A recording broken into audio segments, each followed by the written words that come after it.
অর্থবছরের মাঝামাঝি এসে ভ্যাট বাড়ানোর সিদ্ধান্তকে সাংঘর্ষিক নীতি বলে আখ্যায়িত করেছেন সিপিডির নির্বাহী পরিচালক ডক্টর ফাহমিদা খাতুন।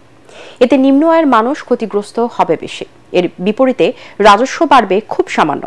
শেরেবাংলা কৃষি বিশ্ববিদ্যালয়ে এক অনুষ্ঠানে এসব কথা বলেন তিনি। এ সময় debate for democracy chairman Hasan Ahmed Chowdhury Kiron বলেন, দেশের প্রকৃত নায়ক প্রবাসীদের পাঠানো রেমিটেন্সের কারণেই নানা চাপের মাঝেও চাঙ্গা আছে দেশের অর্থনীতি। মিজান শাহজাহানের রিপোর্ট। প্রবাসী আয় বাড়াতে করণীয় শীর্ষক এই সেমিনারের আয়োজন করে শেরেবাংলা কৃষি বিশ্ববিদ্যালয় ডিবেটিং সোসাইটি। এতে মূল প্রবন্ধ উপস্থাপন করেন ডিবেট ফর ডেমোক্রেসির চেয়ারম্যান হাসান আহমেদ চৌধুরী কিরণ। তিনি বলেন, প্রবাসীদের যথাযথ মূল্যায়ন করা গেলে আন্তর্জাতিক মুদ্রা তহবিল IMF-এর কঠিন শর্ত মেনে ঋণ নেয়ার প্রয়োজন হবে না। আমরা $4-5 বিলিয়ন পাওয়ার জন্য IMF থেকে নানা রকম শর্ত জুড়ে দেওয়া হয়েছে। সেই শর্তের বেড়াজালের মধ্যে বাংলাদেশ ঘুরপাক খাচ্ছে। আজকে যে $27 বিলিয়ন আমার এই অভিবাসী কর্মী ভাইরা পাঠিয়েছে, তারা কোনো শর্ত দিয়েছে?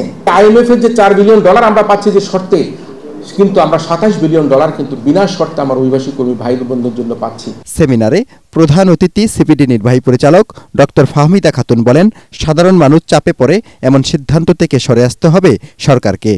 পরিহাসটা হচ্ছে সেইখানে যে একদিকে আমি 12,000 কোটি টাকা তোলার জন্য জনগণের উপরে মূল্য সংযোজন কর বসাচ্ছি, অন্যদিকে সরকারি কর্মচারীদের তাদের ডিএনএস অ্যালাউন্স মহার্ঘ ভাতার জন্য 7,000 কোটি টাকা দিয়ে দিচ্ছি, অর্থাৎ নেট কি ওই 5,000 কোটি টাকা।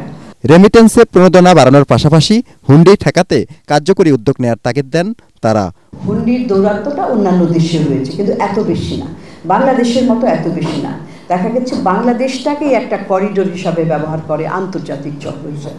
সেই দিকগুলোতে আসলে হাত দিতে হবে। বাংলাদেশের রিয়েল হিরোটা হচ্ছে কিন্তু আমার সেই অভিবাসী কর্মীরা, যারা শ্রমে ঘামে কষ্ট করে পরিবার পরিজন আত্মীয় স্বজন মা বাবা ভাই বোনকে ফেলে রেখে তারা বিদেশে গিয়ে তারা কর্মসংস্থানে গিয়ে তারা অর্থ প্রেরণ করছে। অনুষ্ঠানে আন্তর্জাতিক অভিবাসী দিবস বিতর্ক প্রতিযোগিতায় চ্যাম্পিয়ন শেরেবাংলা কৃষি বিশ্ববিদ্যালয় ও রানার আপ বেগম বদরুন্নেসা সরকারি মহিলা কলেজের বিতার্কিকদের সংবর্ধনা দেওয়া হয়। মিজান শাহজাহান, ATN বাংলা, ঢাকা।